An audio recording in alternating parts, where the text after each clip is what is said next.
अध्यक्ष वर्षाताई, व्याख्यानमाला प्रमुख आणि संपूर्ण कार्यकारिणी, इथे उपस्थित सगळे निमंत्रित आणि सगळ्या स्वरूपिणीच्या श्रोत्यांना माझा विशेष आणि आदरपूर्वक नमस्कार.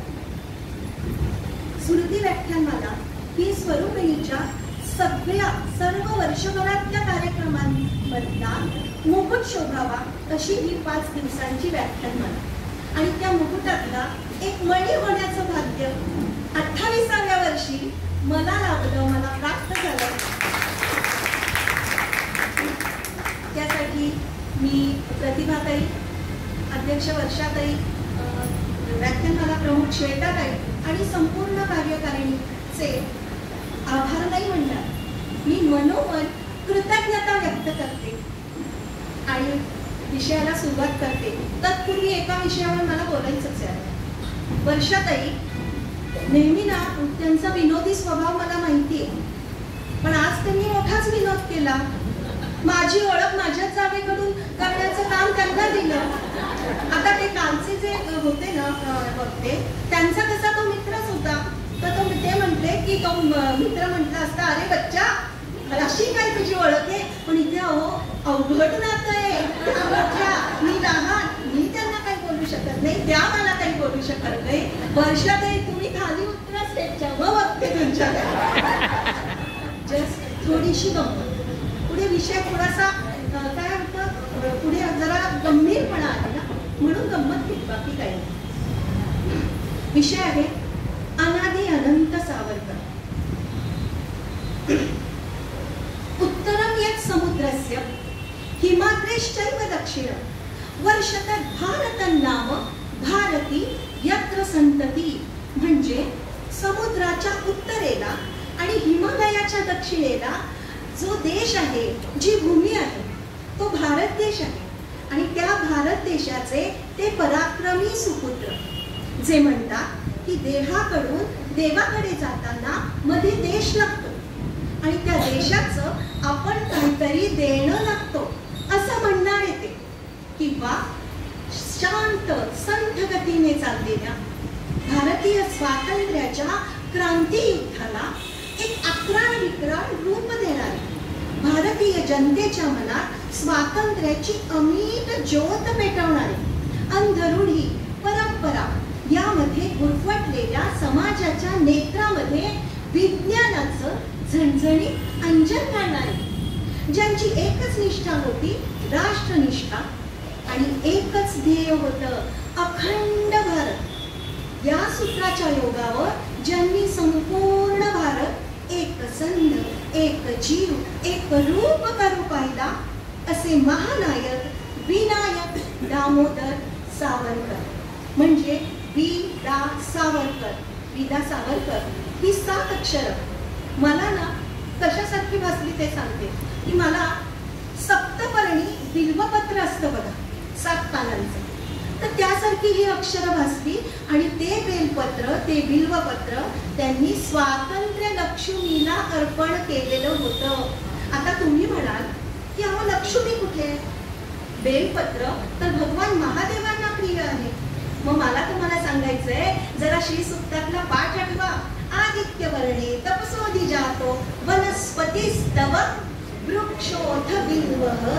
म्हणजे काय माहितीये का, लक्ष्मीने सुद्धा घोर तपश्चर्या केली आणि तिच्या उजव्या हातातून तो बेलवृक्ष निर्माण झालेला आहे. त्यामुळे तिला सुद्धा ते बेलपत्र अधिक प्रिय आहे. आणि म्हणून मी म्हटलं की ते बेलपत्र त्यांनी लक्ष्मीला वाहिलं होतं. भगवद्गीतेमध्ये भगवान श्रीकृष्ण अर्जुनाला काय सांगतात? यद्यपि भूतिमत्सत्वं श्रीमदुर्जितमेव वा तत्तदेवावगच्छत्वं मम तेजांश संभवं. म्हणजे अर्जुना, जो पदार्थ, जी व्यक्ती ऐश्वर्य, वैभव आणि प्रभाव यांनी युक्त असेल, ती माझ्याच तेजाचा अंश असेल असे तू समज. किंवा धर्मस्थापनेचे ते नर, ते हे ईश्वराचे अवतार. श्री समर्थ रामदास स्वामी म्हणतात की धर्मस्थापनेचा ज्यांना ज्यांना ध्यास आहे ते सगळे ईश्वराचे अवतारच असतात. आणि वीर सावरकर परमेश्वरी तेजाचा अंश होते याची वारंवार प्रचिती आपल्याला येते. त्यांच्या घरात बसलेले ज्योतिष बुवा कुंडली मांडत होते आणि त्यांचे वडील दामोदर पंत त्यांना म्हणत होते की अहो दामोदर पंत, तुमचा हा द्वितीय पुत्र अद्वितीय, असामान्य आणि कीर्तिरूपाने चिरंजीव होणार आहे आणि जगाला दिपवणारा साहसी, कर्तृत्ववान, बुद्धिमान आणि स्थितप्रज्ञ असा पुरुष होईल. आणि तो दिवस होता 28 मे 1883 साली, ज्या साली विनायक दामोदर म्हणजे वीर सावरकरांचा जन्म झाला. श्री समर्थ रामदास स्वामी वयाच्या 5व्या वर्षी म्हणतात, चिंता करीतो विश्वाची. हे आत्मभान त्यांना 5व्या वर्षी आलं होतं. त्यांना विश्वरूप व्हायचं होतं. अगदी तसंच सावरकरांच्या घरी बहूरच्या घरात एक फडकाळाचं कपाट होतं आणि त्या कपाटामध्ये ते जाऊन बसत असत आणि तिथे त्यांना समाधी सदृश्यतेचा आनंद मिळे. तिथे त्यांचं मन निर्विचार अवस्थेपर्यंत पोहोचे. म्हणजे आपली योग साधना पूर्ण करण्यासाठी कुणीतरी योग्यानेच या पृथ्वी तलावर जन्म घेतला होता. आणि गीतेत म्हटलेलंच आहे, शुचिनाम श्रीमताम गेहे योगो भ्रष्टो भिजायते. आता बघा, शुचिनाम म्हणजे काय? सुसंस्कृत आणि पवित्र. श्रीमताम म्हणजे धनसंपन्न अशा. गेहे म्हणजे वास्तू, घर. आणि तो काय करतो? अंतराळात तरंगत असलेला आत्मा या गोष्टींचा शोध घेतो की शुचिनाम आहे, श्रीमताम आहे आणि अशाच घरात तो प्रवेश करतो. आणि प्रवेश करून, आणि असं घर कोणाचं होतं? शुचिनाम पण, श्रीमताम पण. तर असं घर दामो अण्णांचं होतं. आणि प्रवेश करताना तो आपल्या बरोबर पूर्व सुकृताचं भांडवल आणि आपले सगळे संस्कार घेऊन येतो. शिवाय आपल्या इच्छापूर्तीसाठी तो वातावरणात भरलेले सगळे कणाकणाने भरलेले तोलामोलाचे संस्कार तेही सगळे टिपून घेतो. त्यामुळे त्या आत्म्याची म्हणजे त्या व्यक्तीची संस्कार क्षमता, ग्रहण शक्ती ही पटापट विकसित होत जाते. त्या सन 1883 साली स्वामी दयानंद सरस्वती यांचा मृत्यू झाला होता. त्यानंतर आद्य क्रांतिकारक हुतात्मा वासुदेव बळवंत फडके यांचाही त्याच वर्षी मृत्यू. आणि त्यांनी जाता जाता प्रखर राष्ट्रनिष्ठा, चिकित्सक बुद्धी आणि अलौकिक साहस हे गुण वातावरणात सोडूनच दिलेले होते. त्यात सामान्य जनतेविषयी कळवळा असलेले कार्ल मार्क्स यांचाही मृत्यू 1883 साली झालेला होता. म्हणजे वातावरण सगळं दैवी गुणसंपत्तीने भारलेलंच होतं. आणि त्याच साली वीर सावरकरांचा जन्म झालेला आपल्याला दिसतो. म्हणजे शुचिनाम श्रीमताम गेहे योगो भ्रष्टो भिजायते. हे त्यांच्या बाबतीत किती तंतोतंत लागू पडतं हे तुम्हाला कळलंच. आता वीर सावरकरांचं घराणं हे आध्यात्मिक होतं. त्यांचे बंधू बाबाराव सावरकर यांना पतंजली मुनींच्या योग सूत्रांचा अभ्यास आणि सराव देखील होता. त्यामुळे विनायकालाही तो होताच. त्यांना दिव्य दृष्टी आणि दिव्य श्रवण या सिद्धी प्राप्त झालेल्या होत्या. आणि त्याचाच परिणाम पुढे न भूतो न भविष्यती अशा द्रष्टेपणात झालेला आपल्याला दिसतं. वीर सावरकरांचं घराणं हे सुसंस्कृत, सुविद्य होतं. त्यांची आई राधाबाई आणि दामोदर पंत दोघेही शारदेचे उपासक होते. त्यांनी विनायकाला स्तोत्र, श्लोक, आरत्या, वेद मंत्रांचं पठण हे सगळं शिकवलेलंच होतं. आणि तैलबुद्धी असलेल्या, सूक्ष्म बुद्धी असलेल्या विनायकाने ते सगळं कागदासारखं टिपून घेतलेलं होतं. शिवाय अनेक धर्मग्रंथांचं वाचन त्यांच्याकडे नित्याने होत असे. त्यामुळे श्रवणाचे संस्कारही त्यांच्यावर झालेलेच होते. विनायकाला अगदी लहानपणापासून वाचनाची आवड होती. म्हणजे खरं तर ते वय कसं असतं की खेळकरपणा हा स्थायी भाव असतो मुलांचा. पण विनायकाला मात्र वाचनाचा छंद होता. आणि त्या वयात वाचली, मुलांनी वाचलं तरी मुलं काय वाचतात हो त्या वयाची 6-7 वर्षाची मुलं? हिमगौरी आणि 7 गुट्टे, जादूची अंगठी, दुष्ट राक्षस यासारखीच पुस्तकं वाचतात की नाही. पण एक उदाहरण सांगते. वीर सावरकर एकदा एक पुस्तक वाचण्यात मग्न झालेले होते आणि त्यांच्या वडिलांनी दामू अण्णांनी हे पाहिलं आणि त्याच्या जवळ गेले. ते त्याच्या हातातलं पुस्तक पाहून त्यांच्या मनात सर्व झालं. त्यांनी पटकन त्याच्या हातातलं ते पुस्तक काढलं आणि त्याला म्हणाले, अरे वेड्या, ही अरण्यक आहे, ही अरण्यक रचली अरण्यात आणि वाचायचीही अरण्यातच असतात, नाही तर घराचंच अरण्य होतं. आणि हे अरण्यक मी सांगते की हा हिंदूंचा वेदग्रंथ आहे. तेव्हा वीर सावरकर म्हणतात की माझ्या वडिलांच्या बोलण्याचा परिणाम एका अनामिक भीती वाचून काय होणार होता, पण भविष्यवाणीच ठरली ती. आता दामू अण्णांना काय म्हणायचं होतं की जीवन हे क्षणभंगुर आहे आणि अशाश्वत अशा नरदेहाची सार्थकता शाश्वताचा शोध घेण्यातच आहे. तेव्हा या हे अरण्यकाचं तत्व जर बालवयातल्या विनायकावर इतक्या लहानपणी ते बिंबलं, खोलवर रुजलं, तर पुढे जीवन जगायला, संसार करायला जी आसक्ती, जो मोह, जे आकर्षण लागतं ते नष्ट होऊन त्याचं आयुष्य, त्याचं जीवन हे अरण्यासारखंच होईल. आणि खरंच आपल्याला पुढे ते खरंच झालेलं दिसतं. कारण दधीची सदृश्य अशा त्यागाच्या अग्नीने त्यांचं सगळं जीवन उजळून निघालेलं दिसतं.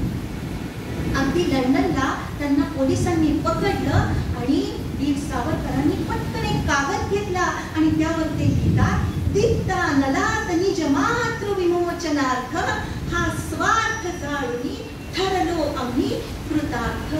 म्हणजे त्यांचे शीघ्र कवित्व, प्रखर राष्ट्रनिष्ठा, देशभक्ती हे सगळं तर त्यातून प्रकट होतच.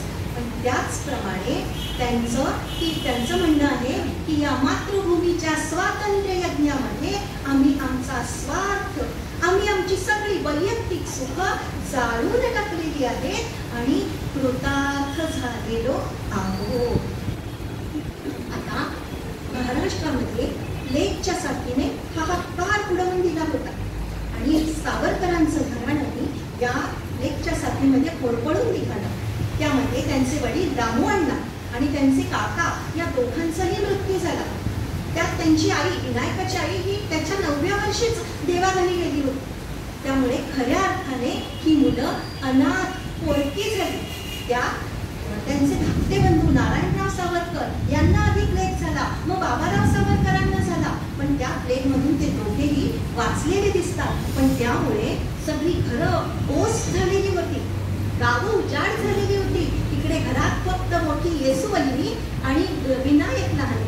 पण त्या प्रसंगी येसूवहिनींना तर त्याने हिंमत दिलीच आणि स्वतःही अत्यंत धैर्याने त्या प्रसंगाला तोंड दिलेलं आपल्याला दिसतं. आणि शिवाय गावातही ज्यांना ज्यांना कोणाला सहकार्य लागेल त्या सगळ्यांना तो आणि त्याचे सहकारी मदत करतात.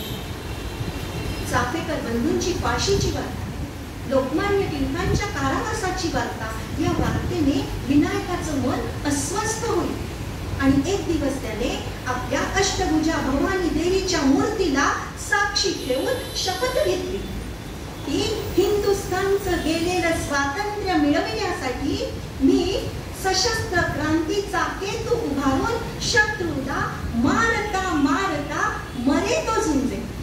आता हिंदुस्थानचं स्वातंत्र्य किंवा आमचा मृत्यू याशिवाय आमच्या जीविताला विराम वाक्य नाही. आणि हे असे धाराव्रत आम्ही जाणून बुजून पत्करीत आहोत. आणि तेव्हा विनायकाने फक्त वयाची 14 वर्षे पूर्ण केलेली होती. स्वराज्य हे ज्याचं साध्य आहे आणि युद्ध हे साधन आहे.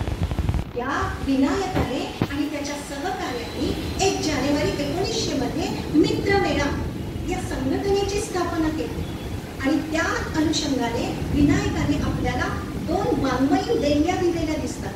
एक स्वातंत्र्य लक्ष्मी की जय ही घोषणा आणि दुसरी आजही जी गाजते आहे, गुंजते आहे असं स्वातंत्र्य देवीचं सुक्त, जयोस्तुते जयोस्तुते श्री महान मंगले शिवास्पदे शुभले. हे स्वातंत्र्य सुप्त आजही क्रांतिकारकांना स्फूर्ती देणार आणि चैतन्य देणार आहे. या मित्रमेळ्याचा व्याप महाराष्ट्रभर वाढत होता. त्याच्या शाखा पसरलेल्या होत्या. आता त्या भारतात पसरू पाहत होत्या.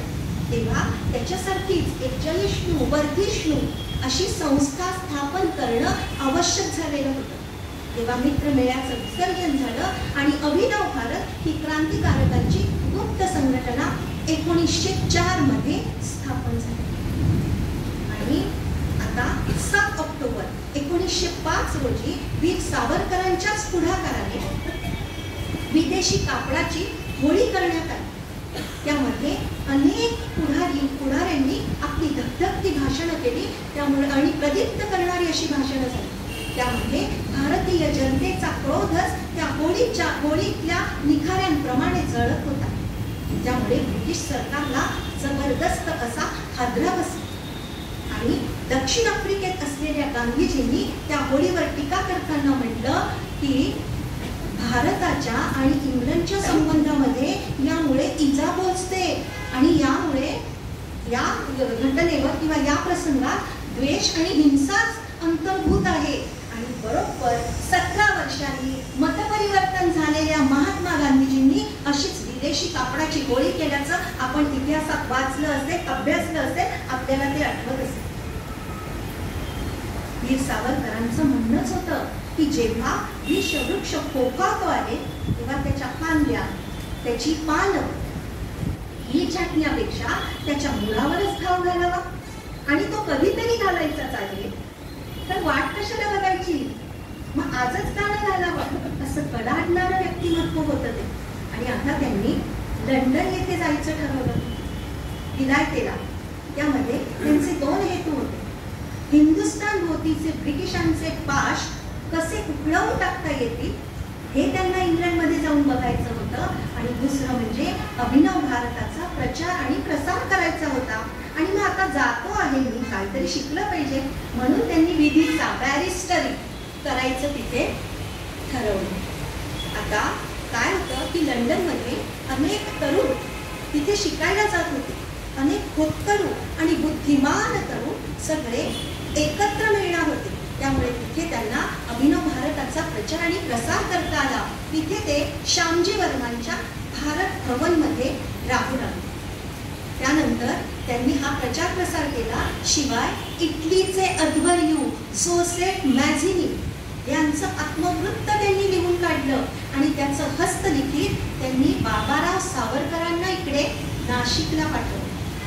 या पुस्तकामधून वीर सावरकरांनी भारतीयांना क्रांतीचा गुरुमंत्रच दिलेला होता. 1907 मध्ये बाबाराव सावरकरांनी या पुस्तकाच्या जवळजवळ 2000 प्रती काढल्या आणि त्या हातोहात खपल्या गेल्या.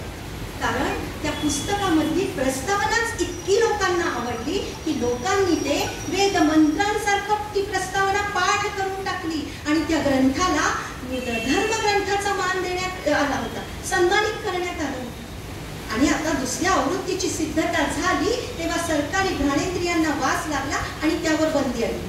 पण ही बंदी काहीही करू शकली नाही. कारण 283 पृष्ठांचं हे पुस्तक म्हणजे ज्वालामुखीचा लाभाच खदखदत होता आणि रसरसत होता. यामध्ये या पुस्तकामध्ये वीर सावरकरांना जे जे म्हणायचं होतं ते सगळं त्यांनी मॅझिनी नावाच्या ध्वनिक्षेपकाखाली सांगितलेलं होतं. विश्वाची या अखिल मंगल धारणाला बोला असे कवणभक्ष हुताशनाला. म्हणजे ते म्हणतात की प्रत्येक मनुष्य मात्राचं स्वातंत्र्य मिळवणं हे अग्रक्रमाने ध्येय ठरतं. आणि जी जी राष्ट्र स्वतंत्र झालेली आहे ती आपल्याला कंठरवाने सांगतायत की रणाविना स्वातंत्र्य कोणा मिळेना असा हा भूतकालीन सिद्धांत जाणा. तुम्ही उघड उघड युद्ध करावं स्वातंत्र्य मिळवण्यासाठी. जर तुमच्याकडे सैन्य आणि साधन ही अपुरी असतील तर तो तुम्ही गनिमी कावा वापरा, युद्ध नीती वापरा. पण स्वातंत्र्य मिळवाच आणि अपयश आलं तर मागे हटू नका, भिवून माघार घेऊ नका. स्वातंत्र्याचं कार्य आहे. अडचणी या येणारच, संकटे ही यावयाचीच, पण संकटांशी सामना करा आणि स्वातंत्र्यासाठी प्रयत्न करा. हेच मॅझिनीने सांगितलं होतं. त्यामुळे मॅझिनी इतिहास देवीच्या गळ्यातला ताईत ठरला होता. आणि असाच एक मॅझिनी हिंदुस्थानाला देखील परमेश्वराने दिला होता. आणि तो मॅझिनी म्हणजे वी दा सावरकर. वी दा सावरकर म्हणजे मला ना कधी कधी आपले परशुराम म्हणजे श्री विष्णूंचा 6वा अवतार त्यांच्यासारखे वाटतात. त्यांचं कसं होतं ना, अग्रतश्चतुर वेदा पृष्ठतः सशरम गणू इदं ब्राह्मविदं क्षात्रं शापादपि शरादपि. म्हणजे 4 वेद 6 शास्त्र 18 पुराण यांचं सगळं ज्ञान, ब्राह्म तेजांकित आणि तरीही पाठीवर धनुष्यबाण. विरोध करणाऱ्याला ते शापानी किंवा शरानी परास्त करीत होते. म्हणजे ब्राह्म तेज आणि क्षात्र तेजानी ते परिपूर्ण होते, तेजांकित होते. अगदी तसंच वीर सावरकरांना आपल्या सगळ्या धर्मग्रंथांचा अभ्यास होता, सखोल ज्ञान होतं. आणि तरीही त्यांनी सशस्त्र क्रांती ते करत होते. आणि हिंदुस्थानियांना त्यांनी क्रांतीचे चतुर्वेद दिलेले होते. एकदा गुरु गोविंद सिंग, हे जरा 2-3 वेळा लागणार आहे मला, माफ करा. गुरु गोविंद सिंग यांच्या जयंतीचा उत्सव होता. त्या उत्सवानिमित्त बोलताना वीर सावरकरांनी तेग तेग फत्ते या घोषणेचा अर्थ उलगडला. म्हणजे देग म्हणजे तत्व, तेग म्हणजे तलवार. म्हणजे तत्व आणि तलवार एकत्र आलं तरच फत्ते होते. खड्गाचं पाठबळ नसेल तर तत्व सुद्धा पांगळं होतं, अपंग होतं. तत्व आणि तलवार, आचार आणि विचार एकत्र आले तर तिथेच यश मिळतं. जरा आठवा म्हटले, मग जिथे भगवान श्रीकृष्ण आणि धनुर्धर पार्थ तेथेच विजयश्री. आणि हे त्यांचे उद्गार एखाद्या मंदिरात जसा मंत्रघोष घुमतो, निनादतो, तसे त्या दिवशी त्यांचे हे उद्गार किती निनादत होते, उमटत होते. आणि साऱ्या श्रोत्यांना त्यांनी खिळवून ठेवलं होतं. आता 1 जुलै 1909 रोजी मदनलाल धिंगरायने करझन वायलीचा खून केला इम्पेरियल थिएटरमध्ये. त्या खुनामध्ये संशयाची सुई अर्थातच कोणावर आली असणार? वीर सावरकरांवर. त्यामुळे पण त्यांची बॅरिस्टरची सनद आणून धरली त्यासाठी की तुम्ही मान्य करा, तुम्ही राजकारणात भाग घेणार नाही. वीर सावरकर म्हणते मला तुमची सनदच नको. बॅरिस्टरीचा मी 5 वर्ष अभ्यास केलेला आहे, तो माझ्या बुद्धीतून कोणी काढून घेऊ शकणार नाही. मला तुमची सनद नको, मी तुमची अट मान्य करणार नाही. पण तेव्हा दुर्दैवाच्या पेऱ्यात ते अडकले होते. श्यामजी वर्मांचं त्यामुळे त्यांना भारत भवन बंद झालेलं होतं, राहण्याचा प्रश्न उपस्थित झालेला होता. त्याच वेळेस त्यांच्या इकडे भारतामध्ये प्रभाकराचा मृत्यू, त्यांचा पुत्र प्रभाकराचा मृत्यू, ज्येष्ठ बंधू बाबाराव सावरकर यांना जन्मठेप काळे पाण्याची शिक्षा, धाकटे बंधू नारायणराव सावरकर यांना अहमदाबाद व्हॉइसरॉयच्या बॉम्ब हल्ल्या प्रकरणी संशयित म्हणून अटक.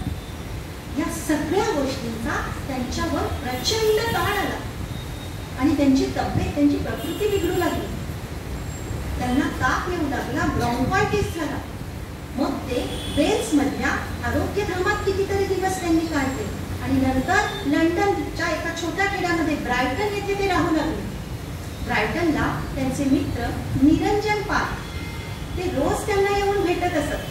असेच एकदा एका सायंकाळी समुद्र किनाऱ्यावर बसलेले असताना अनेक आपत्तींनी भंडावलेल्या त्यांच्या मनात भावना उचंबळून आल्या.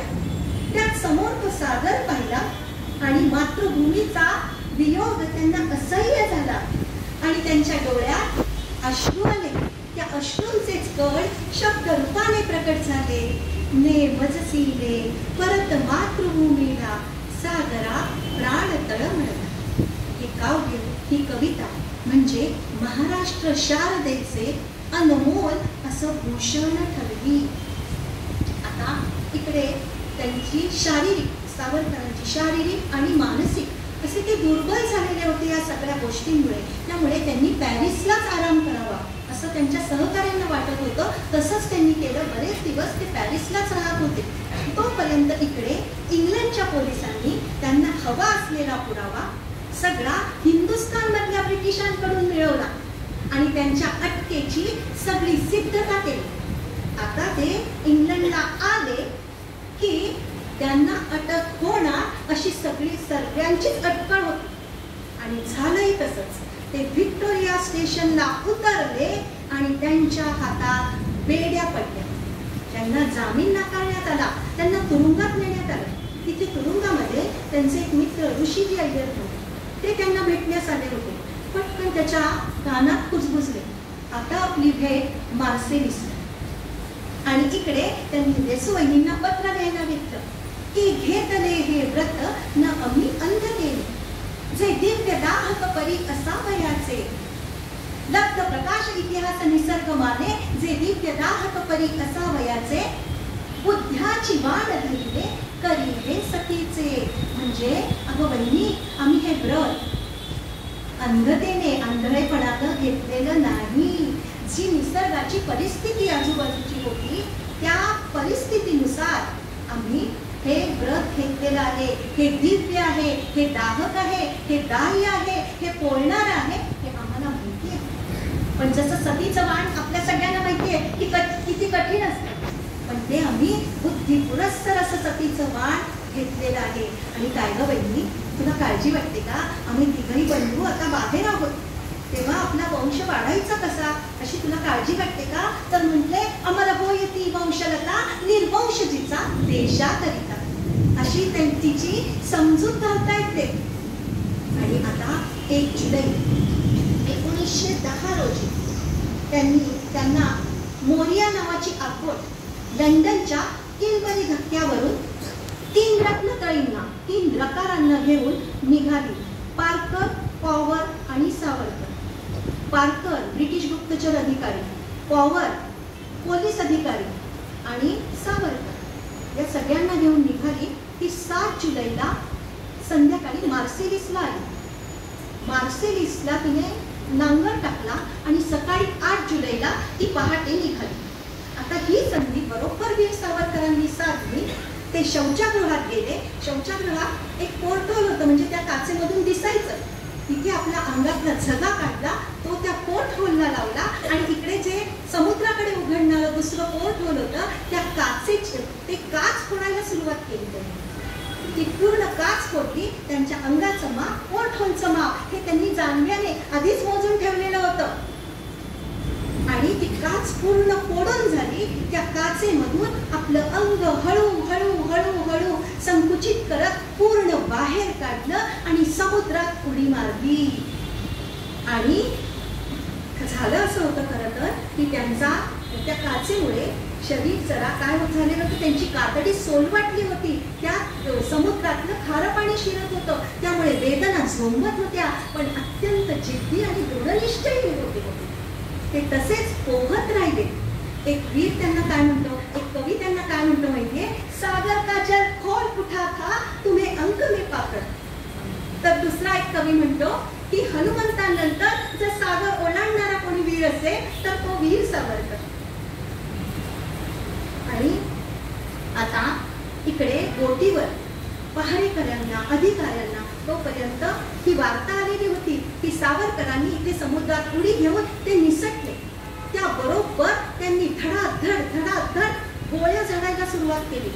पण तोपर्यंत Veer Savarkar sir sir sir जल कापीत मार्सेलिसचा किनारा त्यांनी गाठलेला होता. तिथे मार्सेलिसच्या किनाऱ्यावर एक भिंत होती. ती भिंत सुद्धा ते सरसर सरसर चढून गेले. भिंतीवरून उडी मारली, एक खोल श्वास घेतला आणि पळत सुटले. आणि तिथे त्यांचे मित्र, त्यांचे सहकारी मित्र त्यांना घ्यायला येणार होते, म्हणजे निसटायची योजना होती त्यांची. पण झालं असं, तिथे त्यांचं दुर्दैव आड आलं. आणि तोपर्यंत त्या मित्रांना यायला 20 ते 25 मिनिटं उशीर झाला. निरंजन पाल आणि मॅडम कामा तिथे येणार होत्या, त्यांना 20 ते 25 मिनिटं उशीर झाला. आणि इकडे पॅरिसच्या पोलीस तिथे आले. पॅरिसचे पोलीस आणि वीर सावरकर दोघे एकमेकांना काहीतरी सांगत होते. हे इंग्लिशमध्ये, ते फ्रेंचमध्ये. दोघांनाही एकमेकांचं समजत नव्हतं. तोपर्यंत इंग्लंडचे पोलीस तिथे हजर झाले. आणि इंग्लंडच्या पोलिसांनी खरं तर आंतरराष्ट्रीय कायदा असा आहे की दुसऱ्या देशामध्ये आपण पकडू शकत नाही, पण त्या पोलिसांनी त्यांना काहीतरी चिरीमिरी दिली असते. पॅरिसच्या पोलिसांनी त्यांना इंग्लंड पोलिसांना ताब्यात दिलं. आणि आता वीर सावरकरांना त्या धक्क्यावरून ते पहारेकरी पुन्हा बोटीवर नेऊन आले. आता ते चिरवले गेलेल्या, चकवले गेलेल्या त्या पहारेकऱ्यांची फाल्गुनी वाचा नंगा नाच नाचत होती आणि अपशब्दांचा भडीमार सुरू होता. या भडीमाराचं रूपांतर आता प्रत्यक्ष मारगिरीत होणार याची वीर सावरकरांना कल्पना आलीच. आणि हे मारगिरीचं ताट चावून पचवून टाकण्यासाठी त्यांनी मनाची तशी सिद्धता केली आणि मनोमन या वैराग्याने एक कवच मंत्र सिद्ध केला. तो मंत्र होता, अनादिनी अनंतमी अवध्यमी भला मारील रिपुमजला ऐसा कवण जन्मला अग्नी जाणी नामचसी खटका छेदितो भ्याड मृत्यू वचसी पाहुनी पळत सुटतो. जरा आठवा, नैनम चिंदन्ति शस्त्राणि नैनम दहति पावका न चैनम क्लेदयन्त्यापो न शोषयति मारुता. हेच ते होतं, हेच तत्व म्हणजे हा अद्वितीय असा मंत्र अद्वैत सिद्धांतावर आधारित होता. आणि एखादा आत्मतत्व नुसतं जाणणारा नाही, त्याचा अनुभव असलेला माणूसच असा मंत्र रचू शकतो ना. हे तसेच कर्मयोगी होते, आत्मज्ञानी कर्मयोगी होते. हिंदुस्थानच्या स्वातंत्र्य प्रश्नामध्ये त्यांच्या या समुद्राच्या उडीचे तुषार पूर्ण जगात पोहोचले होते. त्यांना आंतरराष्ट्रीय त्या उडीने कीर्ती मिळवून दिली होती आणि अत्यंत ती प्रभावी ठरली होती. आणि इकडे वीर सावरकरांची ब्रिटिशांनी दहशत घेतली होती. आता त्यांना इंग्लंडहून मुंबईला खटला त्यांच्यावर भरला गेला आणि मुंबईला आणण्यात आला. मुंबईच्या कारागृहात तिथे त्यांना म्हणजे आता इंग्लंड सरकारने, ब्रिटिश सरकारने ठरवलंच होतं की यांना आता काहीही करून लटकवायचं. तिथे त्यांना मालमत्ता जप्तीचा हुकूम काढण्यात आला आणि अनेक आरोप त्यांच्यावर करण्यात आले. शस्त्रास्त्र बाळगणे, ती पुरविणे, लंडनमध्ये राजद्रोही भाषण करणे यासारख्या आरोपांखाली त्यांना जन्मठेप काळे पाण्याची शिक्षा झाली. आणि बरोबर यानंतर 1 महिन्यात 1 ते सव्वा महिना झाला असेल दुसरा एक खटला भरला गेला आणि त्या खटल्यामध्ये जॅक्सनच्या खुन्यांना मदत करणे आणि अप्रत्यक्षपणे सहभागी असणे म्हणून दुसरी आणखीन एक जन्मठेपेची शिक्षा त्यांना सुनावण्यात आली. आता त्यांना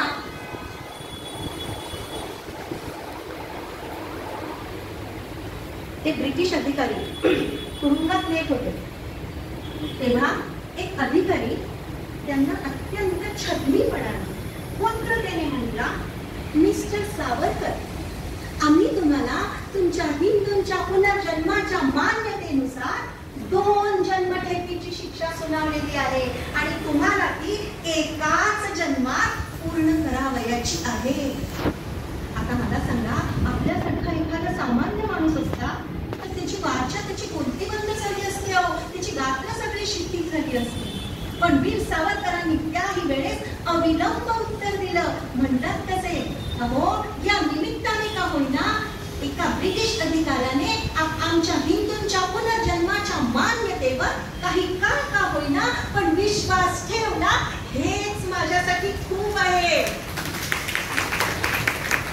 आणि म्हटले, काय म्हटलं, 2 जन्मठेपीची शिक्षा एकाच जन्मात. 1960 साल उजाडणारे, 50 वर्षाची शिक्षा 1910 साल सुरू होतं. 1960 साल उजाडणारे, तोपर्यंत तुमचं ब्रिटिशांचं राज्य तरी आमच्या हिंदुस्थानावर टिकणार आहे का? त्यांचा अंतरात्मा त्यांना सांगत होता. म्हणजे असा तिखट, खणखणीत, झणझणीत आणि दणदणीत जवाब त्या स्थितप्रज्ञ पुरुषाने त्या दिवशी काढला आणि त्यांचीच वाचा बंद केली. या सगळ्या अमानुषी, पाशवी अशा शिक्षा त्यांनी अतिमानुषी धैर्याने सगळ्या ऐकून घेतल्या. त्यामुळे सगळ्या दशदिशा स्तंभित झाल्या होत्या आणि मूक आक्रंदन करीत होत्या. आता त्यांच्या मालमत्ता जप्तीचा होता. तो त्यांच्या नाशिकच्या घरावर स्वतंत्रपणे कारवाई करण्यात आली. तेव्हा त्या नाशिकच्या घरातली सगळी जी भांडी कुंडी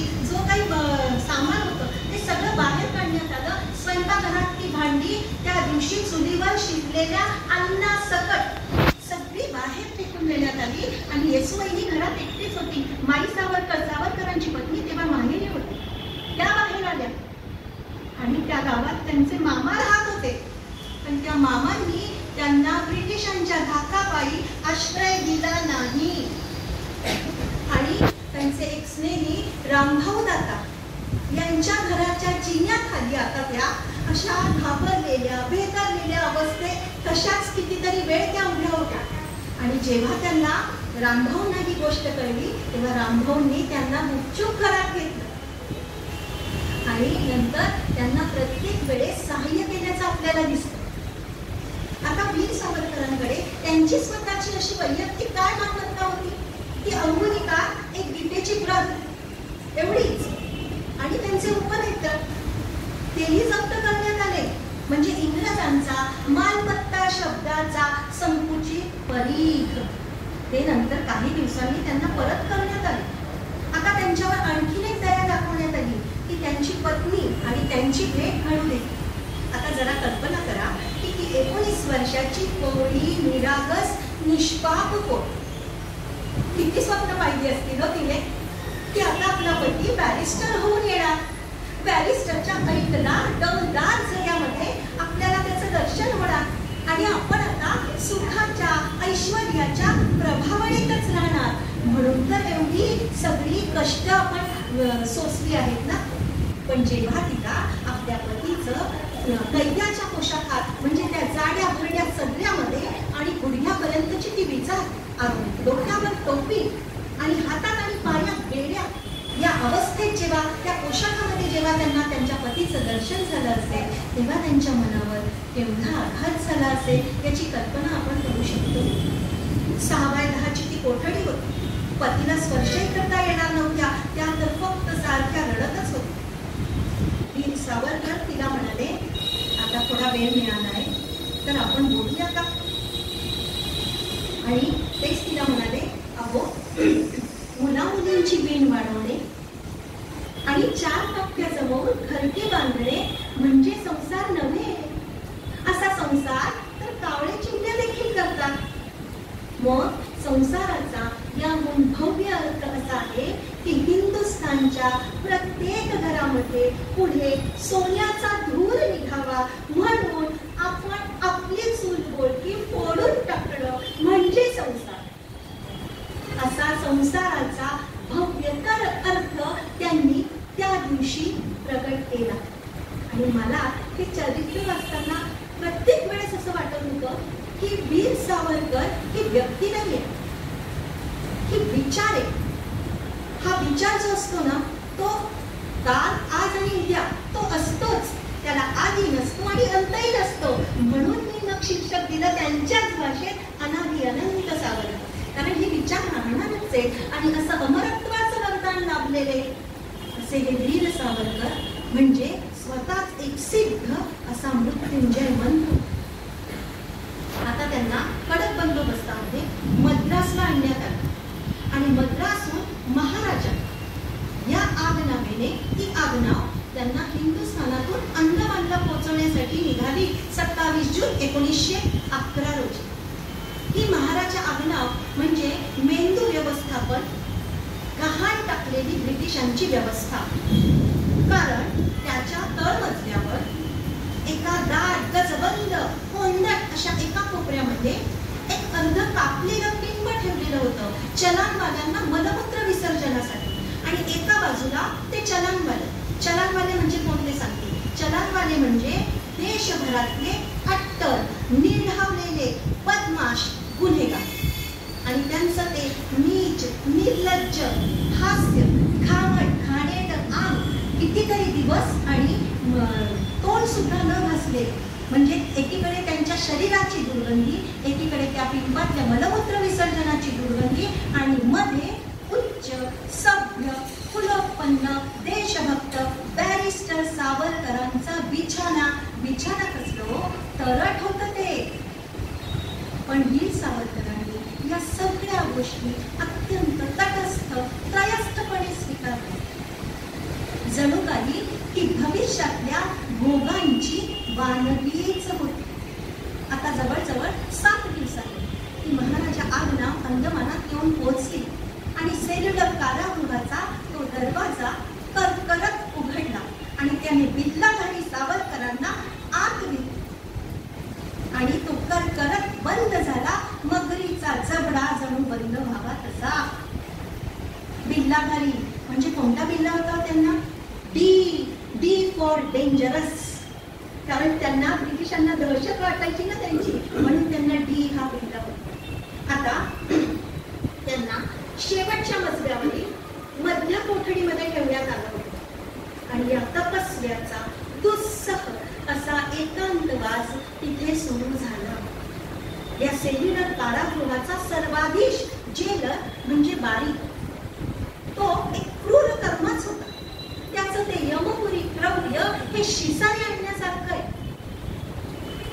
म्हणजे मासात लुटेपर्यंत वेगाचे बळ, असह्य आणि कठोर परिश्रम, माराची मालिश, निकस, बेचव अपुरे अन्न आणि असभ्य शिव्यांचा अप्रमाणित डोस. काय काय म्हणून सांगायचं, काय काय म्हणून वर्णन करायचं? ही अंदमानातली शिक्षा सक्त मजुरीची असे आणि पराकाष्ठेची कठीण अशी असे. प्रथमतः वीर सावरकरांना ते कोलू चिटका कुठल्याचं काम देण्यात आलं. 1-2 दिवसातच त्यांचे सगळे हात सोलवटले गेले, रक्त यायला लागलं. पण सांगणार कोणाला? ते काम हलकं म्हणून त्यानंतर त्यांना ते कोलू फिरवण्याचं, तेलाचा घाणा फिरवण्याचं काम देण्यात आलं. आता कोलू फिरवताना ते सांगतात की त्या उखळामध्ये जेव्हा खोबरं पडतं ना, तेव्हा ते इतकं जड जातं की एखादा कसलेला हमाल सुद्धा 3 ते 4 वेळेला ते फिरवलं ना की तो रडकून दिला येईल. तिथे माझी काय कथा हो? त्यांना सवय होती का असल्या मजुरीची? ते काम मुळात मानवी शक्तीच्या पलीकडचं काम होतं आणि ते म्हणतात तिथे त्यांचं तेच सगळे हात सोलवटले गेले, अंग लाकडासारखं टणक झालं, रात्री कसकसून ताप येईल, ठणठण्यात. पण पुन्हा दुसऱ्या दिवशी त्या कोलूला हजर फिरवावाच लागेल. आणि ते म्हणतात हा कोलू फिरवताना मनस्वी तहान लागेल. मग त्या पाणी पिण्यासाठी सुद्धा जमादाराची आर्जव करावी लागायची त्यांना.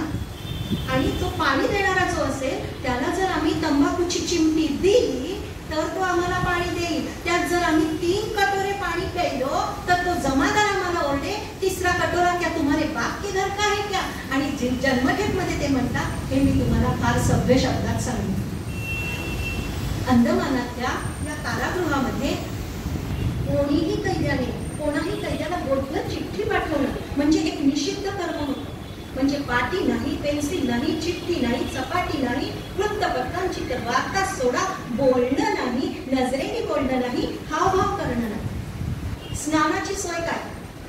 स्नानाची सोय समुद्राचं खारं पाणी, तेही रेशन आर्टिकल, माणशी 3 कटोरे फक्त. न्याहारीला किडा मिश्रित कांजी. ती कांजी सुद्धा कशी? तर तो स्वयंपाकी काय करायचा, पूर्वी त्या चिमण्या होत्या ना, त्या चिमण्या ती शिजली की नाही ती चिमणी अशी लवंडून बघायचा की त्यामध्ये ते घासलेटची फोडणी ऐकतेच मिळेल. म्हणजे घासलेटच्या फोडणीची ती कांजी. आणि भाजीचं वर्णन शिसारी आणण्यासारखं आहे. यस्य कस्य तरोर मूलम येन केन मिश्रितम यस्मै कस्मै प्रदातव्य यद्वा तद्वा भविष्यम. असं संस्कृत मध्ये सुभाषित आहे अगदी तसं की जंगलात जायचं, कुठल्याही झाडाचा पाला तोडून आणायचा, तो कसा चिरायचा, रटा उकळायचा की भाजी तयार. त्यामध्ये मग अनेक वेळा सापसुरणी, गोम, सहस्त्रपादी किडा असे वन्यजीव आढळत असत. पान खायला गेलं की ते वन्यजीव. आणि यावरून तुम्हाला पोळी आणि भाताची कल्पना आधीच असेल. अर्धकच्चा भात, कडक पोळी. आणि वीर सावरकर म्हणतात हे असं अन्न, हे असं जेवण आम्हाला उभ्यानेच खावं लागेल. काय पंक्ती म्हणतात नव्हते. ऊन असो पाऊस असो असं म्हणतात ते की भातात तो पावसाचं पाणी, आमटीत पावसाचं पाणी. आणि आम्हाला ते अन्न गिळावंच लागेल. एकतर शिक्षा होऊन आल्यानंतर किती भूक लागत असेल याचा विचार करा.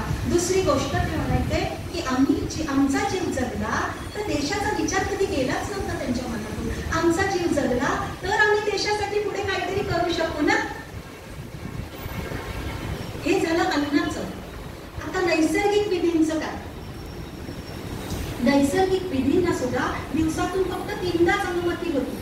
म्हणजे संध्याकाळी 7 पासून सकाळी 7 पर्यंत त्यांना अनुमतीच नव्हती काही ते करण्याची. त्यांना एक छोटं मडकं दिलं जाईल. वीर सावरकर म्हणतात ते मडकं काय आम्हाला तेवढ्या वेळात पुरत असे का? आणि मग ते कैदी ते मडकं भरलं की त्या याच्यावर त्या कोठडीतल्या भिंतीवरच ते मूत्र विसर्जन करीत असत. शिवाय मलाची शौचाची भावना झाली तर काय करायचं?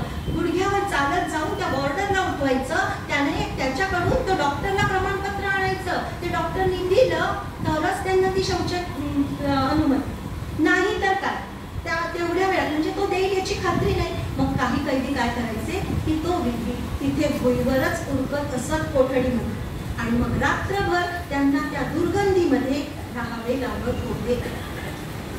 सकाळी ढोंगी आला त्याला तंबाखू दिली तर तो आवरणार, साफ करणार. नाही तर ती स्वतःची घाण स्वतःच आवरावी लागत असे. अशी तिथली हे होती. म्हणजे नैसर्गिक विधी सुद्धा भावना झाली की कर्ण ही विलासप्रियता समजली जाईल आणि दंडनीय समजली जाईल. कारण की तिथे असं झाल्यानंतर तिथे त्या बॉर्डरांचा किंवा तंडे जे कोणी असतील त्यांची शिव्यांचा डोस आणि मार हा ठरलेलाच असायचा. असा हा अंदमानातल्या काळ्या पाण्याचा राग रंग होता. आणि तिथे या स्वातंत्र्य लक्ष्मीच्या एकनिष्ठ उपासकाला 50 वर्षाच्या कराराने जखडून ठेवण्यात आलेलं होतं. आता त्यांच्या हातात बेडी, पायात बेडी, कमरेला बेडी, पायातल्या बेडीमध्ये एक लोखंडी सळई घातलेली, कमरेतल्या बेडीमध्ये एक लोखंडी सळई घातलेली. त्यामुळे त्यांच्या हालचालींवर बंधन येत. आणि वीर सावरकर म्हणतात की काही दिवसांनी आम्हाला ती बेडी आम्हालाच घासावी लागेल, उजळवावी लागेल. आम्ही त्याला नकार दिला तर त्या बेड्या गंजत असत आणि त्या गंजलेल्या बेड्या पुन्हा तेच आमच्या शरीराला इजा करत असत ना. आणि इतकंच काय तर झोपे त्यांची अनुमती, बेड्यांची अनुमती घेतल्याशिवाय आम्ही पूस सुद्धा बदलू शकत नसू. कारण आमचीच कातडी त्यामुळे सोलवटली जाईल. असं हे सगळं अंदमानातल्या नरकीय असं वर्णन. त्यामध्ये त्यांना पिळून काढून चिपाड करून फेकून देण्याचा डाव या ब्रिटिशांनी आरंभिलेला होता. त्यांचा अनन्वित छळ करण्यात आलेला आहे तिथे की त्यांना खच्चीकरणच होईल त्यांचं. त्यामुळे त्यांचं गमावलेलं शरीर ते हडमले होते. आता 95 पाऊंडाचं फक्त शरीर राहिलेलं होतं. त्यांचा क्षयाची बाधा झाली. तेही कितीतरी दिवस झाल्यानंतर आधी दुर्लक्षच झालं. बऱ्याच दिवसांनी ते दुखणं विकोपाला गेलं आणि मग त्यांना रुग्णालयात दाखल केलं गेलं. पण तो रुग्णालय म्हणजे तुरुंगच. वेळेवर औषध पाणी नाही, पथ्याचं अन्न नाही, कोणी आत्मीयतेने मायेनं विचारपूस करणारं नाही. ज्ञानतंतू सगळे बधीर असे झालेले. आशा सगळ्या सुटल्या होत्या. अस्थिपंजरात प्राणांचं पाखरू तेवढं अडकलेलं होतं. पण म्हणतात ना की दिवस परिस्थिती पालटते. उद्याचा दिवस आजच्यासारखा नसतो. तसं त्यांच्या प्रकृतीमध्ये सुधारणा झाली. वर्षभरात ती प्रकृती उत्तम झाली आणि आता त्यांना पुन्हा त्याच अंदमानच्या शेवटच्या मजल्यावरील मधल्या कोठडीमध्ये नेण्यात आलं. पण या वेळेस त्यांना हलकं काम देण्यात आलेलं होतं. आता तुम्ही मला सांगा की सिंह कितीही म्हातारा झाला, हडमला, त्याचे अंग प्रत्यंग खिळखिळ झालं, प्राण कंठशी आले, कष्टदशेच्या खोल गर्तेत तो उडाला आणि त्यात भुकेने कावला आणि त्याच्यासमोर गवत ठेवलं तर तो खाणार आहे का? तो त्या भ्रमात सुद्धा हत्तीच्या गंडस्थलातील मधाची मोती खाण्यासाठी जावेल ना. अगदी तसंच हा सह्याद्रीचा सिंह तिथे तळमळत होता. पण ध्येय वेडा होता. दृढनिश्चयी व्रताने त्याने संकटांच्या सगळ्या पर्वतावर मात करून त्या नरकीय अशा अंदमानातल्या लोकांना मनुष्य लोकात आणलं. दगडात देवाची मूर्ती कोरली. सगळ्या कैद्यांमध्ये प्रथमतः बंधुभाव निर्माण केला. त्यांना आपल्या न्याय्य मागण्या कशा मागायच्या हे शिकवलं. त्यांच्याकडून आंदोलन आणि संप करून अन्नामध्ये आणि कामामध्ये सुधारणा करून घेतली. कैद्यांना साक्षर केलं, म्हणजे एक एक पाठ त्यांनी क ख ग जे जे असतील ते त्या सगळ्यांना 40-40 वेळा त्यांनी शिकवलेले, साक्षर केलं. त्यानंतर अनेक कैदी तिथे या छळाला कंटाळून आत्महत्येला प्रवृत्त होत असत. त्यांना आत्महत्येपासून परावृत्त केलं. शिवाय तिथे हे बॉर्डर तंडे त्या बोलसट कैद्यांना काहीही सांगून बाटवीत असत. तेव्हा त्या सगळ्या जे बाटलेले होते हिंदू कैदी त्या सगळ्यांना त्यांच्या मुखामध्ये तुलसीपत्र ठेवून शुद्धी मंत्र त्यांना दिला आणि त्यांना पुन्हा हिंदू धर्मात आणण्यात आलं आणि आयुक्तांकडून हे धर्मांतर थांबविण्यात आलं. त्यानंतर त्यांच्याच प्रयत्नाने आता तिथे वृत्तपत्र येऊ लागली होती, अनेक पुस्तकं तिथे उपलब्ध झालेली होती. लोकमान्य टिळकांचा मृत्यू झाला तेव्हा अंदमानामध्ये जागोजागी शोकसभा घेण्यात आलेल्या होत्या. एकदा 2 कैद्यांच्या टोळ्या बाहेर नेल्या गेल्या तेव्हा अचानक बाबाराव सावरकर आणि तात्याराव सावरकर एकमेकांच्या समोर आणि त्यांना दोघांनाही दुःखाश्चर्याचा धक्का बसला. पण एक शब्द सुद्धा दोघेही बोलू शकले नाही. मनात मात्र दोघांनाही एकमेकांची काळजी वाटत राहिली आणि तसेच पुढे गेले. जणू काही आता कृष्ण परमात्माच आपल्या बरोबर राहतो आहे अशी त्या सगळ्या कैद्यांची भावना तिथे झालेली होती. आता हे सगळं तर झालं, पण वीर सावरकर हे मूर्तिमंत प्रतिभाव या प्रतिभावान साहित्यिकाची लेखन काव्याची भूक ती कशी भागणार होती. तिथे त्यांना म्हणजे त्यांच्या गुणसमुच्चयामध्ये विलक्षण काव्य प्रतिभा ही उपजतच होती. आणि कवी असतो ना त्याला पूर्ण काव्य स्फूर्ण आणि त्यानंतर त्याने ते लिहून काढलं तेव्हाच परिपूर्णता येते ना. मग तिथे त्यांना कागद, शाई, लेखणी हे कोण पुरवणार होतं. पण म्हणतात ना की केला जरी पोट बळेची खाली ज्वाळा तरी वरती उपाळे, तशी वीर सावरकरांनाच एक युक्ती सुचली. ती युक्ती म्हणजे त्यांच्या कोठडीमध्ये एक छोटं गवाक्ष होतं. त्या गवाक्षातून त्यांना आकाश दिसायचं आणि त्यांना एकदा असं वाटलं की हे आकाश माझा कागद होईल का. आणि त्यांच्या या युक्तीची कसरत करामत पाहून एक कवी मनमोहन नातू नावाचा तो इतका थरारला आणि प्रभावित झाला की त्याने आता ते आकाश त्यांना काय म्हणालं यावर एक इतकी सुंदर कविता केलेली आहे. मला मोह ती सांगायची 4 ओळी सांगते. ते म्हणते आकाश त्यांना काय म्हणालं असेल, मी मुक्तांमधला मुक्त, तू कैद्यांमधला कैदी, तुझे मी माझे भायचे, ते सूर कसे संवादी. कसं होणार, मी मुक्त तू कैदी, आपले सूर कसे जुळणार. माझ्यावर लिहिती गीते या समीरण मंद लहरी, माझ्यावर चित्रित होते गरुडाची गंध भरारी. माझ्यावर या पवनाच्या लहरी गीत गातात आणि माझ्यावर गरुडाची उंच भरारी चित्रित होते. जर नंतर तुझ्या पायी तू फीस कसा होणार, तुझ्या पायात पेड्या हातात पेड्या, तू हलका होऊन कसा वर येणार. आकाश म्हणाले माझ्याहून योग्य आहे तू भूमीला प्रश्न विचार. मग काय झालं, आकाश म्हणाले नाही, भूमीही म्हणाली नाही. मग विनायकाने त्यांची आळवणी केली नाही. मग काय झालं, तो दगडाची पार्थिव भिंत अचानक समोर आली, निकागद झाले आहे, चलली असे ती बदली. ती दगडाची भिंत म्हटली, तुझ्या डोळ्यातले ते लाह्यांसम ते अश्रू आहेत ना ते आधी पुस, निराश होऊ नकोस, मी कागद झालेले आहे, चल लिही. आणि मनमोहन नातू इतके छान वर्णन करतात. ते म्हणतात की ज्ञानेश्वरानंतर भिंत चालवणारा कोणी असेल की तर तो वीर सावरकर. ते मनमोहन नातू म्हणजे कोण ते सांगते. मैत्रिणींनो सांगून नका नावलेला किंवा कसा गबाई केला, कुणी गबाई केला, राधे तुझा सैल अंबाळा. ते मनमोहन नातू. आता वीर सावरकरांनी त्यांच्या दाराच्या कडीला एक खीळ म्हणतात ते, म्हणून मी खीळ म्हणतो, खिळा अंकुची दार, तो तो लावूनच ठेवलेला होता आणि खायपातीचा काटा तोही मिळवून ठेवलेला होता. आणि आता त्यांनी सगळं कोरून कोरून ती भिंत ते काव्य लिहायला सुरुवात केली. भिंत भरली की ते सगळं मुखोद्गत करायचं, ती भिंत पुसायची आणि पुन्हा एक नवीन कोरा कागद तयार. असं शाई लेखणी विनाचे काव्य तयार झालं. ते काव्य होतं कमला महाकाव्य.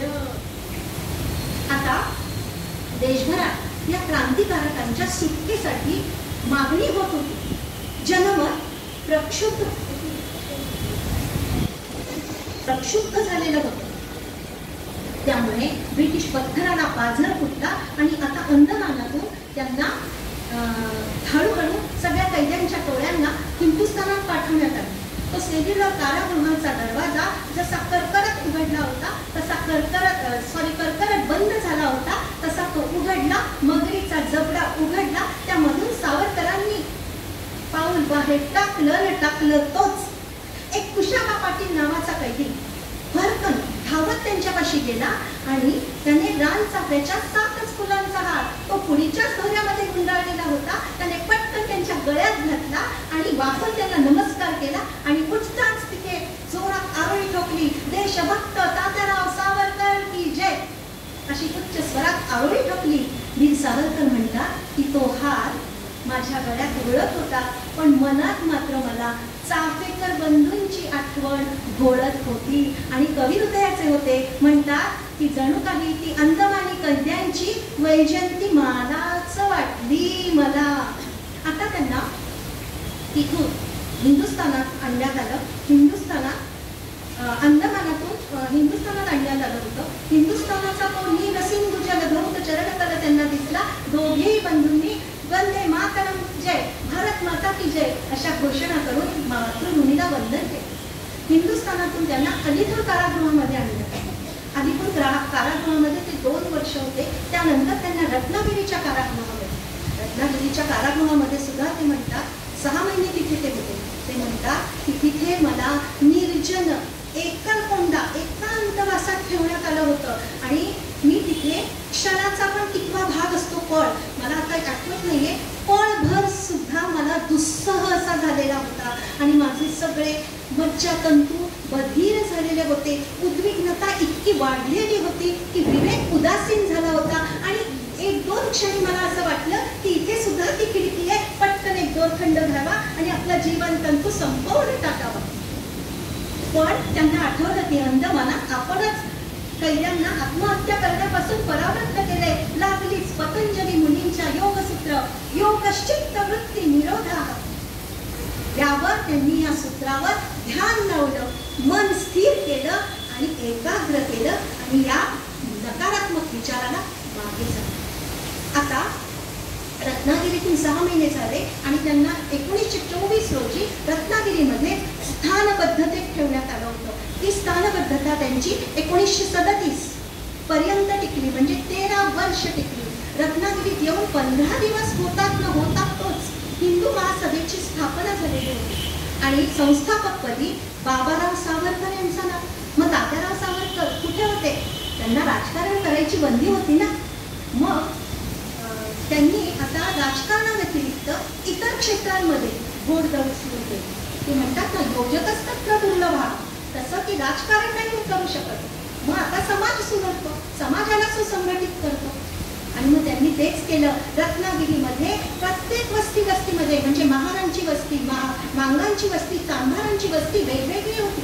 त्या सगळ्या वस्तीमध्ये जाऊन त्यांच्या समस्या काय आहेत ते शोधल्या, त्यावर उपाय काय योजता येतील हे बघितलं, त्याप्रमाणे उपाय केले. त्यांच्याबरोबर ते उठत बसत असत.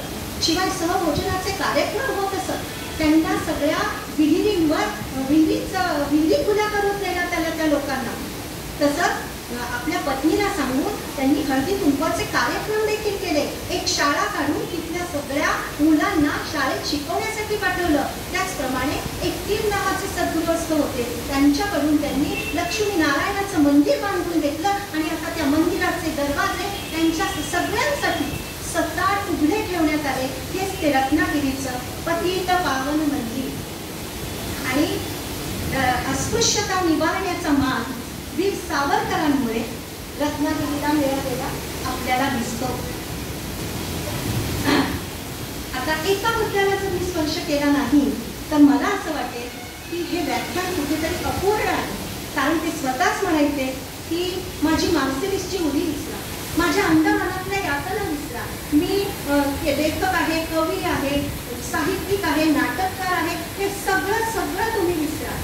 पण वीर सावरकर आणि हिंदुत्व हे कधीही विसरू नका.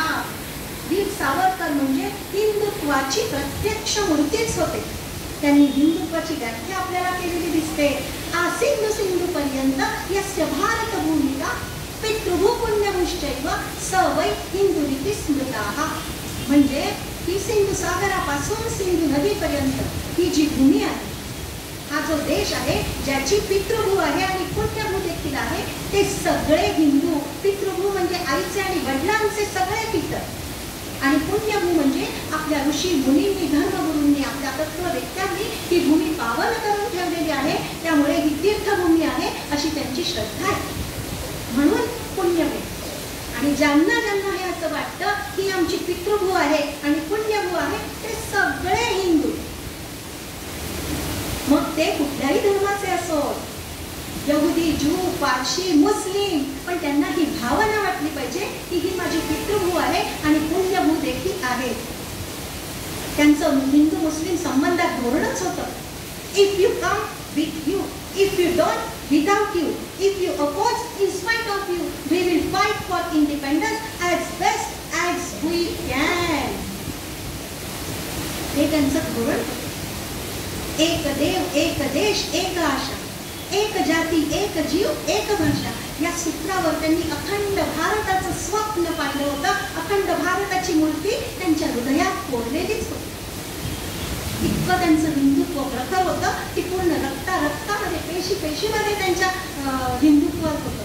आणि एक सांगते ना, ते म्हणतात हिंदुत्व म्हणजे हिंदू धर्म नव्हे, हिंदू धर्म हे हिंदुत्वाचं एक अंग आहे.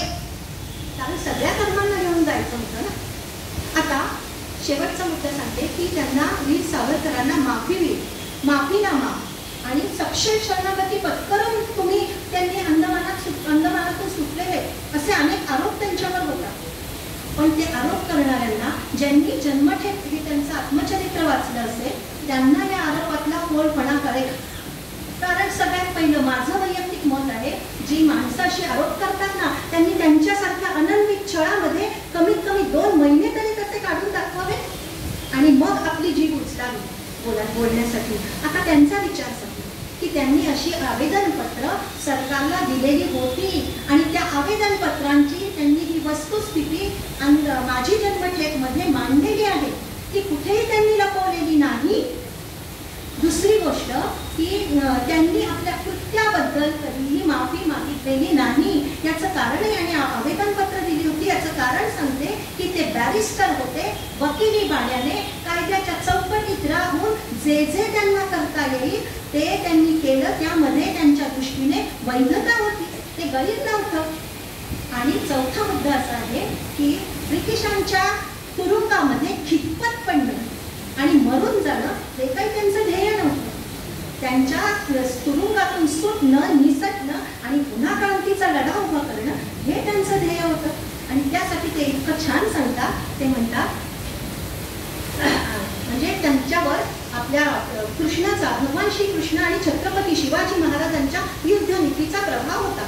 ते म्हणतात नजर कैदेत शिवाजी महाराज होते तेव्हा त्या कैदेतून सुटण्यासाठी एक छोटा दिंडी दरवाजा फक्त होता आणि त्या दरवाजातून असं खाली वाकून, मान लवून असं जावं लागणार होतं. अगदी हिंदू स्वातंत्र्याचा ध्वज सुद्धा असा खाली वाकून न्यावा लागणार होता. मग तेव्हा जर छत्रपती महाराज म्हटले असते की मी हिंदूंचा राजा, मी नाही वाकणार, मी हा ध्वज वाकवणार नाही, तर इतिहास काहीतरी वेगळा झाला नसता का? मग त्यांनी तोच मार्ग निश्चित केला छत्रपती महाराजांनी. आणि इकडे पहारेकरांना मेवा मिठाई दिली, शिवाय खोटी शरणागती पत्करली. हो, मी मुस्लिम धर्मरक्षक, मी तुमच्या बादशाचा अपराधी आहे, काय बिघडलं म्हटलं तर पुढे आपल्याला जाऊन काय करायचं ते करा. आणि असं म्हणून त्यांच्या हातावर तुरी दिली आणि तिथून निसटले.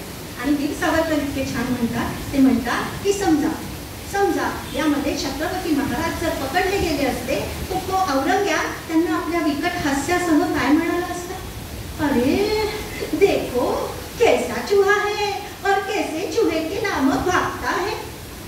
पण त्यावर वीर सावरकर म्हणतात की अहो त्यावेळेस उंदरासारखं होणं हेच शौर्य होतं ना. सिंहासारखी गर्जना तिथे केली असती तर ती शौर्याची विटंबना ठरली असती. महाराजांकडे सैन्य नाही, काही नाही, लढले कसे असते ते. आणि म्हणून रायगडावर पोहोचले ते, स्वातंत्र्याचा ध्वज तिथे फडकवला आणि हिंदूच्या राजसिंहासनावर प्राणप्रतिष्ठा करते झाले. अगदी हेच पुन्हा हीच प्रणाली त्यांनी वापरलेली. तसंच आदानाम ही विसर्गा सताम वाणी उच्चामिव, हे शेवटचं सांगते हा मुद्दा की ते म्हणतात की जर तुमचं साध्य, तुमचा हेतू पवित्र आहे तर त्या साध्यासाठी, त्या हेतूसाठी तुम्ही वापरलेलं प्रत्येक साधन म्हणजे दाखवलेली खोटी खोटी शरणागती, खोटी नम्रता किंवा केलेला रण, दाखवलेलं शौर्य, हे सगळं अपरिहार्यतेने तुम्ही जी साधनं त्या साध्य करण्यासाठी वापरता त्या साध्याचं अवलंबन हे पवित्रच असतं आणि ते मनुष्याच्या लाभासाठी मनुष्यासाठी ते अंतिम लाभकारकच असतं. जरा आठवा महाभारताचं युद्ध, महारथी कर्णाचं चाक अडकलेलं आहे आणि जमिनीत तो ते काढतोय आणि भगवान श्रीकृष्ण काय सांगतायत, अर्जुना बघतोस कुठे, मार पण. तेव्हा त्यांना काय कर्णाला हरवायचं आणि अर्जुनाला जिंकवायचं एवढा हेतू होता का मनात हेतू काय घेतला होता भगवान श्रीकृष्णांनी, धर्म संस्थापनार्थाय आणि सज्जनांचं रक्षण. म्हणून जी जी साधनं तुम्ही पवित्र हेतूसाठी वापरा ती पवित्रच असतात. हा सगळा त्यांचा त्या माफीमागचा हेतू होता. कारण माझं ध्येय स्वातंत्र्य मिळवणं. आता देशाला स्वातंत्र्य मिळालं होतं, आपली मातृभूमी ही दास्यातून मुक्त झालेली होती, करण्यासारखं आता काहीच उरलेलं नव्हतं. कौटुंबिक पातळीवरही सगळीच पूर्णता आलेली होती. सहधर्मचारिणीचं सोनं झालेलं होतं, जीव गुंफावा असं काहीच उरलेलं नव्हतं. श्रीमद आद्य शंकराचार्य हिमालयाच्या गुहेत गेले आणि तिथून परत आलेच नाही. ज्ञानेश्वर माऊलींनी जिवंत समाधी घेतली, एकनाथ महाराजांनी जलसमाधी घेतली. आता वीर सावरकरांनी प्रायोपवेशन केलं आणि त्यांनी मृत्यूला निमंत्रण पाठवलं. आणि तो शेवटचा जो दिवस होता त्या दिवशी त्यांच्या मुखामध्ये उद्गार होते, धन्योहम धन्योहम कर्तव्यम मे न विद्यते किंचित. म्हणजे आता कुठलीही कर्तव्य करण्यासाठी उरलेली नाही आणि मी धन्य झालेलो आहे. आता त्यांच्या याच्यामध्ये हा दिवस होता 26 फेब्रुवारी 1966 आणि त्यांच्याच इच्छेने त्यांचा देह विद्युतदाहिनीत जाळण्यात आला. आणि शिवाय त्यांच्या अंत्ययात्रेमध्ये तुकारामांचं आम्ही जातो अमुच्या गावा हे भजन वाजवण्यात आलं. मला तुम्हाला एक छोटीशी गोष्ट सांगायची, काय प्रतिकात्मक, की अज्ञातवास संपलेला आहे आणि कंकभट्ट नाव धारण केलेले युधिष्ठिर ते विराट राजाशी युद्ध खेळतायत पण त्यांचं युद्धामध्ये लक्ष नाही. ते बघून विराट राजा चिडतो आणि त्यांच्या कपाळावर एक सोंगटी मारतो. त्याबरोबर त्यांच्या कपाळातून खाल पण रक्त येतं, ते टपटप गळायला लागतं. हे बल्लव नामधारी भीम बघतो आणि एक पात्र घेतो आणि त्या पात्रात ते रक्त धरतो, टपटप गळणारा, आणि राजाला म्हणतो, हे राजन, हे जे रक्त गळतंय ना हे एका सामान्य माणसाचं नाहीये, तर हे एका पृथ्वीपती सम्राट धर्मात्मा युधिष्ठिराचं आहे. आणि असं हे एका राजाचं सम्राटाचं रक्त जर भूमीवर सांडलं तर मोठा अनर्थ होईल. म्हणजे ती भूमी, काय सांगते ही गोष्ट, ती भूमी, तो देश दयाळच. मला असं वाटतं की आता हे वीर सावरकरांवरचे आरोप होतात म्हणजे राष्ट्रपुरुषांचे विचार जे तोडून मोडून अर्धवट माहितीवर लोक त्यांच्यावर आरोप करतात. माहिती नसतं ना पूर्ण त्यांनी काय लिहिलंय, असे जे करतात त्या आरोप करणाऱ्यांचं काहीच जात नाही. मग आपल्या देशाचं, आपल्या भूमीचं नुकसान होतं हे आपण लक्षात ठेवलं पाहिजे. इतकंच मला तुम्हाला सांगायचंय. आणि व्याख्यानाचा समारोप करताना शेवटी त्यांच्याच 4 ओळी कवितेच्या सांगते आणि मी समारोप करते. अनेक फुले फुलती, फुलोनिया सुकोनी जाती, कुणी त्यांची महती गणती ठेवलेली असे. अनेक फुलं फुलतात, फुलून सुकून जातात, पण त्यांची महती कोणी ठेवतं का? नाही. मग कोणाची ठेवतं? तर ते म्हणतात की परिजे गजेंद्र शुंडेने उपटिले श्रीहरी चरणांसी अर्पिले अमर फूल ते झाले मोक्षदायी पावन. म्हणजे गजेंद्र मोक्षाची कथा इथे. त्या गजेंद्राचा पाय नकराने धरलेला असतो, सगळे उपाय थकतात आणि मग तो पटकन त्या सरोवरातलं कमळ घेतो आणि श्रीहरी चरणांवर वाहतो आणि ते कमळ फूल जे श्रीहरी चरणांवर त्याने वाहिलं ते कमळ फूल अमर झालं, ते मोक्षदायी पावन झालं. अगदी तसंच अनेक माणसं जन्मतात, अनेक माणसं मृत्यू पावतात. मग कोण अमर होतो? तर ते जे विदा सावरकर नावाचं सप्तपर्णी सातपर्णी बेलपत्र जे त्यांनी स्वातंत्र्य लक्ष्मीला अर्पण केलं होतं, ते बेलपत्र म्हणजे विदा सावरकर नावाचं ते अमर होतं, ते मोक्षदायी पावन होतं. स्वातंत्र्यवीर सावरकरांचं हे चरित्र वाचताना मला असं वाटलं की अरे हे इतकं विस्तीर्ण सागर आहे, अफाट अथांग आहे, मी कसं सांगणार आहे. मी म्हटलं की ठीक आहे, सागरने का असंच आहे ना, एक तासात 1-1.25 तास वर्षाताईंनी जो दिलाय त्यामध्ये. आणि पुन्हा माऊली म्हणतात तसं, माऊली किती छान म्हणतात की बिंब जरी बचके एवढे तरी प्रकाशात ओकळे. अहो वाटताना ते सूर्यबिंब असं वाटतं की एवढंच आहे ते, मी त्याला आत्ता पकडू शकेल, पण प्रकाश, तो प्रकाश हाती येतो का ते पकडायला गेल्यावर. तसंच वीर सावरकर हे सूर्य होते. आपण अप्रतिम.